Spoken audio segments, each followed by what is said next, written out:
আসসালামু আলাইকুম। আজকে আমি গিয়েছিলাম আমার খালুর বাগানে। আমার খালুর বাগানে ছিল প্রকৃতির অনেক সৌন্দর্য, প্রাকৃতিক সৌন্দর্যে ভরা ছিল এই বাগান। তো এখানে ছিল লাল শাকের গাছ। এই বাগানের ভিতরে অনেক গাছই আছে, তো সবগুলো আমি আসলে তুলতে পারিনি, তাও আপনাদেরকে কিছু দেখাচ্ছি।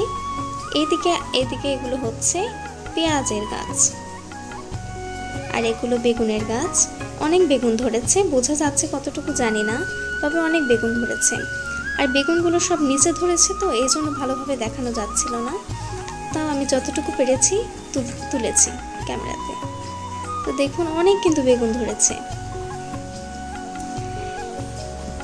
সব বেগুনি কালার বেগুন। আর এই বেগুনগুলো খেতে কিন্তু অনেক মজা। এই বেগুনগুলো তরকারির ভিতরে যখন রান্না করা হয় একদম এগুলো গলে যায়, এবং এদের স্মেলটা এত সুন্দর আসে আপনাদেরকে বলে বোঝানো যাবে না। তো এদিকে এরকম বেগুনের পাশে লাগানো হয়েছিল আলুর গাছ, আর এইদিকে লাগানো হয়েছে টমেটোর গাছ। অনেক টমেটো পেকেছে, বেশিরভাগই কাঁচা আছে, এগুলো আরও কিছুদিন লাগবে পাকতে। তবে লাল সবুজ মিলে দেখতে ভালো লাগছে। অনেক টমেটো নিচে পড়ে গেছে। আমিও এরকম টমেটোর গাছ ছাদে লাগিয়েছি, তবে আমার গাছে এত ফলন হয়নি। যেহেতু টবে লাগিয়েছি সেহেতু অত ফলন হয়নি। এখানে অনেকগুলো টমেটো আছে, দেখেছেন? অনেকগুলো টমেটো এখানে।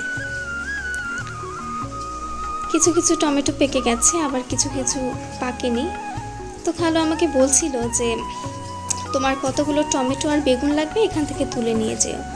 তো আমি সেটাই ভাবছি যে মানুষের মন কতটা খোলামেলা হলে বা কতটা সহজ সরল হলে বা ভালো হলে যে মানুষ এই কথাটা বলতে পারে। সব মানুষ কিন্তু এই কথাটা বলতে পারবে না যে যত লাগবে নিয়ে যাও।